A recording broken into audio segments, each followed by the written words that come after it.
Origin Unexplained.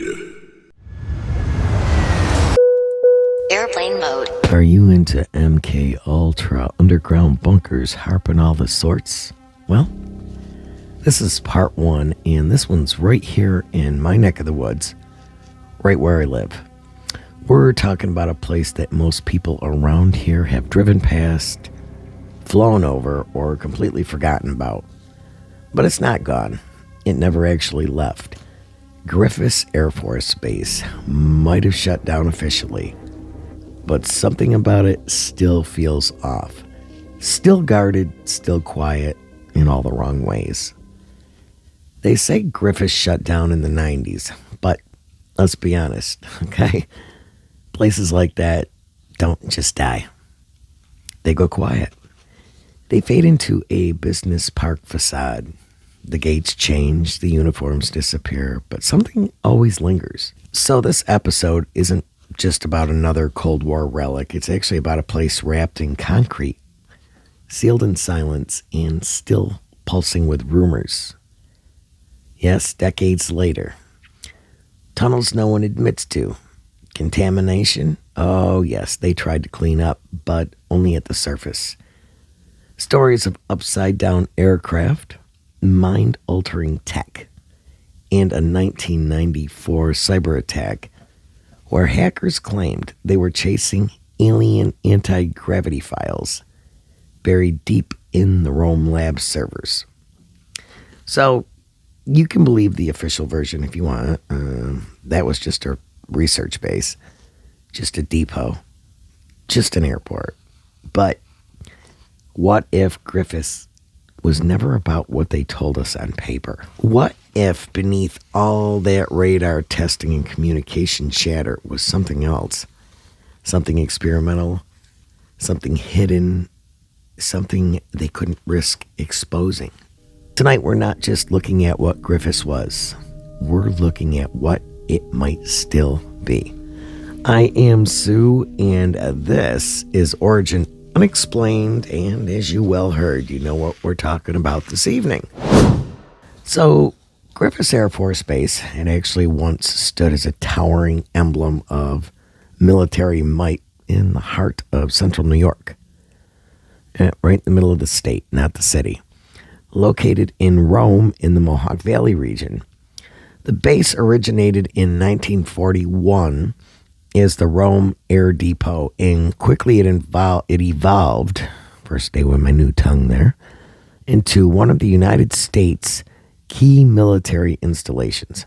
At its peak, the facility spanned over 3,500 acres and operated as a maintenance and logistics hub during World War II. So by 1948, it had been renamed in the honor of Lieutenant Colonel Townsend Griffiss, and the first U.S. airman to die in the European theater. Over the decades, Griffiss transformed into a Cold War-like stronghold, hosting bomber wings, air defense squadrons, and high-level radar and communication research facilities. So keep hanging with me, the stories get better. It housed the Rome Air Development Center, too, later known as the Air Force Research Laboratory Rome site, which specialized in electronic warfare surveillance technologies and cutting-edge radar innovation. And the base was officially decommissioned in 1995 as part of the base realignment and closure, which is called BRAC initiative. So since then, it's been converted into the Griffiss Business and Technology part. Despite this civilian facelift, the stories, some documented, others whispered, never quite left with the military. What's been officially acknowledged is that Griffiss Air Force Base was a center for intelligence and surveillance research, particularly involving space tracking and digital warfare technologies.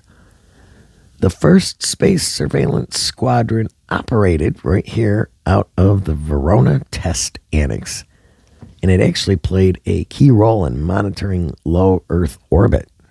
Yeah. Even after closure, the Air Force Research Lab remained, Its modern mandate cloaked in the language of information systems and cyber defense and artificial intelligence. Behind these dry descriptions lies a patchwork of murkier tales.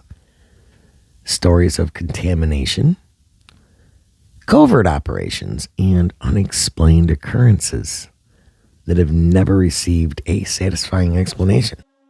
One of the most well-documented controversies surrounding Griffiss is the environmental damage that it left behind. All right.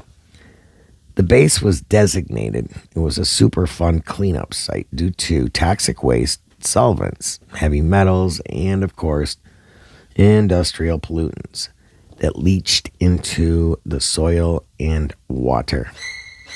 It had TCE, benzene, toluene, and other volatile compounds that were detected. Some in off-base wells also used by nearby residents. So there were lawsuits, community outrage, and cleanup followed. Official reports focused on old jet fuel tanks and outdated disposal systems, but others have speculated that certain zones, particularly those connected to sensitive research, were sealed off, not only because of contamination, but because of what was buried there. Some former employees and independent contractors have alleged that the entire sections of the base, especially in outlying hangars and bunkers, were filled with mysterious containers, some of which were removed quietly during the transition to civilian use. No official agency has verified these claims, but the rumors sure do persist. And here we go, getting into the good stuff. Adding to the sense of secrecy are the unusual research operations that took place in plain sight. During the Cold War, Griffiss became known in military circles for its inverted aircraft displays. Yeah, there were real jets mounted upside down on massive steel pedestals. And honestly, guys, they're all over this area, right on the road that my father even lived on. These were used for antenna testing, but to the outsider they appeared, well, bizarre, almost theatrical.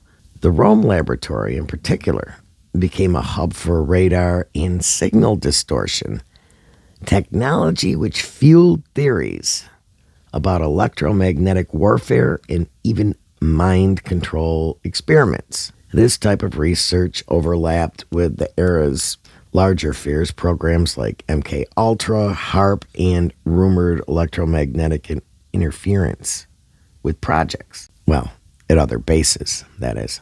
While nothing at Griffiss has been directly tied to those programs, the thematic and technological parallels are absolutely striking. So in 1994, a cyber intrusion incident gave conspiracy theorists fresh ammunition. Hackers breached the Rome Lab's computer systems and claimed they were searching for data about alien anti-gravity technologies. It was being developed by the U.S. military, in that time. And who knows, whatever else. The government response was swift but cryptic.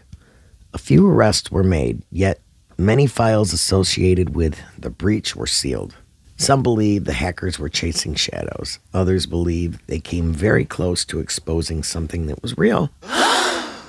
Whether that be reverse-engineered tech from downed UFOs or a more terrestrial project with staggering implications for physics and propulsion.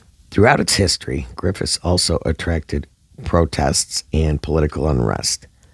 In the 1980s, peace activists were arrested for trespassing and damaging property while protesting the nuclear weapons that allegedly were housed on the site. The official word was that no nuclear arms were ever stationed at Griffiss, but leaked internal memos suggested otherwise. So several activists claim that heavy military transport vehicles entered and exited the base undercover at night during NATO exercises and arms exchange. Were they paranoid? Maybe. But their conviction added fuel to the growing belief that Griffiss was not just another airbase. It was a vault, a proving ground, and possibly a burial site for classified projects. The most persistent theory is Griffiss remains a silent partner in America's secret space and surveillance infrastructure. Some believe that what once operated visibly above ground was only half the story, that deep underground tunnels and data centers still hum with activity. The Air Force Research Laboratory in Rome never closed. It simply rebranded. Now conducts advanced cyber and communications research, but many suspect that portions of the original complex remain sealed, guarded, and off limits, even to current employees. Eyewitness accounts describe unusual security patrols and access-restricted buildings that were never repurposed. Now, add to that the persistent EMF readings and strange aircraft spotted in the area, you have the makings of a lingering mystery. So what remains today is a clean exterior, modern buildings, new business tenants, a regional airport, and a landscape park. But beneath the surface, literally and figuratively, there's a deeper story. The kind of story that's just out of reach. Officially, Griffiss Air Force Base is a relic of the Cold War, pragmatism, and technological advancement. But to those who grew up near it and worked on the grounds or watched it change hands, it's something more. A locked box that still hums in the dark. In the end, the story of Griffiss isn't just about one base. It's about how power hides in plain sight. It's about the blurry lines between innovation and secrecy, between defense and danger, between what's reported and what's remembered. Every city has its shadows, but in Rome, that's Rome, New York, they were once cast by aircraft wings and radio towers. And maybe, just maybe, by something even harder to explain. So there is something about Griffiss that doesn't sit right. Too many unanswered questions, too many sealed buildings, too many people who work there and still won't say a word. It's the kind of place that leaves you with more questions than answers. And maybe that's the point. Not everything is meant to be uncovered easily. Some places are designed to keep secrets, and some do it all too well. So we've scratched the surface tonight, looked at what they've admitted and what they've buried, and what still doesn't add up. But there's more. A lot more. Part 2 will be a little bit more interesting. We will be going there, and we'll just go for a ride through the open areas. I don't know how much we're allowed to see, but if you guys knew this area, we have these bizarre towers with planes on top of them, other towers that can't be explained, even one on the road where my stepmom lives. So anyway, guys, make sure that you keep an eye out for the next episode. It might not be tomorrow right away, but keep an eye out for it because we will be on the road for those that are watching on YouTube. So if you have a story that you want told, or especially if it has anything to do with the Rome Air Force Base, Griffiss, or anything unusual, or you want to be on a podcast, it doesn't take much to do it. It's real easy and simple. If you do have a story, email us at Origin Unexplained, and that's UNX, no E in there, PLAINED @gmail.com.